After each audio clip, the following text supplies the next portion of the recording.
बच्चों move on करते हैं हम क्वेश्चन नंबर 8 की तरफ। क्वेश्चन नंबर 8 में बोल रखा है कि the function F of x is equals to E raise to the power mod X is, नीचे दिए गए हर चार ऑप्शन में आप दो शब्द देख पा रहे होंगे, continuous, differentiable, continuous, differentiable, continuous. तो function F of x equal to e की पावर मॉड एक्स जो दे रखा है वो हमसे क्वेश्चन पूछना चाह रहा है कि ये कहाँ कहाँ कंटिन्यूअस होगा और कहाँ कहाँ डिफरेंशिएबल होगा।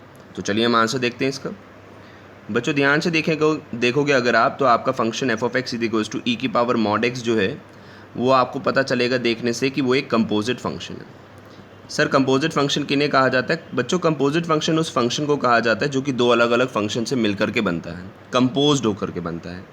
आपका ई की पावर मॉड एक्स जो है ये दो अलग अलग फंक्शन से मिलकर के बना है। एक ई की पावर एक्स से, that is your exponential function, और दूसरा मॉड एक्स से, exponential function, and second is your mod x, modulus function.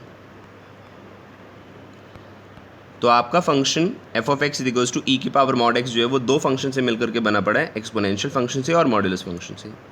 ई की पावर एक्स और मॉड एक्स जो हैं ये हमेशा कंटिन्यूअस होते हैं। These are two continuous function for all values of X belonging to are.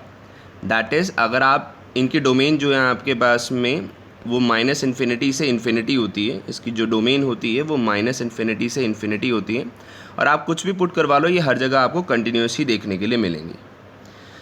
Modulus x के अंदर बस एक जगह डिफ़िकल्टी होती है, क्योंकि मॉड एक्स का ग्राफ आप लोगों को पता है वो एक वी शेप्ड ग्राफ बनता है जिसका वर्टेक्स कहाँ पे लाई करता है? ओरिजिन पे।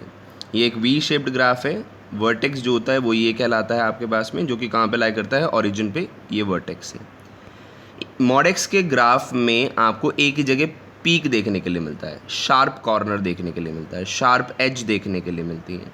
तो जहाँ कहीं पे भी फंक्शन के ग्राफ में आपको शार्प एजेस देखने के लिए मिलती हैं, शार्प कॉर्नर देखने के लिए मिलते हैं, उसी पर्टिकुलर पॉइंट के अबाउट फंक्शन जो होता है आपके पास में वो नॉट डिफरेंशिएबल हो जाता है, तो ये फंक्शन जो है आपके पास में सिर्फ एक ही पॉइंट के ऊपर नॉट डिफरेंशिएबल है, यहाँ पे ये डिफरेंशिएबल नहीं होगा। बाकी कंटिन्यूस तो ये है। तो उसके हिसाब से ऑप्शन देखते हैं क्या बनता है। पहला ऑप्शन बोल रखा है आपके पास में it is continuous everywhere but not differentiable at X equal to 0। यही आपका करेक्ट आंसर है।